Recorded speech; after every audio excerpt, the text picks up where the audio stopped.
How does a 300-year-old error in porcelain design lead to 18 million TikTok views and an international search for a missing pop star? Look at this shot of the Coachella Festival grounds.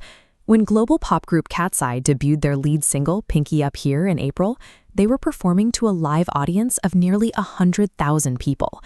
That stage presence was backed by a massive commercial engine. The group had already built a brand empire rooted in a highly curated Y2K aesthetic, scoring major campaigns with high fashion houses like Fendi. But despite the flawless styling and the massive festival rollout, fans immediately locked onto a glaring void on the stage. In a hyper-scrutinized modern pop landscape, an illusion of absolute perfection only makes an anomaly, like a missing pop star, impossible to ignore. This antique bowl shows where the concept begins.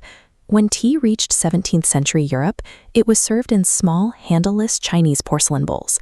Because the bowls were too small to grip with a full fist, the drinker's pinky naturally extended outward to balance the cup.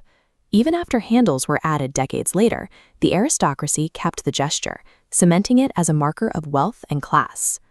Centuries later, top-tier songwriters like Justin Tranter stripped that outdated etiquette of its original context.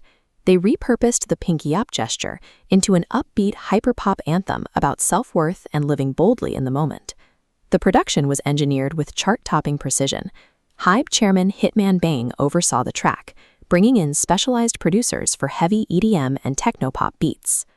Every frame of Pinky Up is a precision-engineered artifact built to convert historical etiquette into digital clout. That traction relied heavily on choreography designed specifically to dominate vertical screens. The sequence starts with a closed fist and a head tilt, unspooling finger by finger. As the thumb extends, the head snaps back.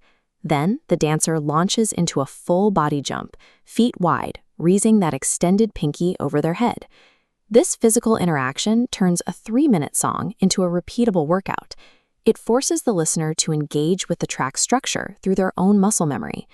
By transforming audiences into active participants, the label ensures the song's rhythm is literally embedded in the viewer's body before they even check the credits.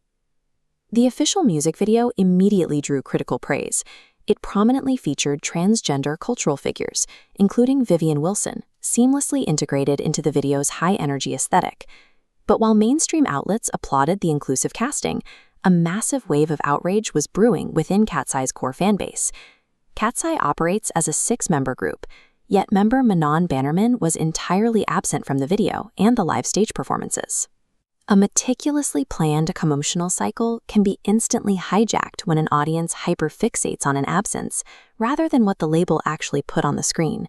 The breaking point finally arrived when a highly confidential storyboard and rehearsal video unexpectedly leaked onto the internet. The leaked footage explicitly showed all 6 members, including Manon, originally performing the Pinky Up routine together, proving her removal was a late-stage decision. The media fallout was immediate. Critics from outlets like the Talon-Marks student newspaper argued that the heavy EDM production was acting as a smokescreen, deliberately masking both the group's vocal talent and their internal backstage drama. The lyrical references, the high-fashion aesthetics, and the viral choreography quickly faded into the background. The mystery of the missing member fully consumed the cultural conversation. In 2026, no amount of historical homage, elite production, or engineered choreography can outmaneuver an audience determined to uncover a flaw. Ultimately, the internet always controls the final narrative.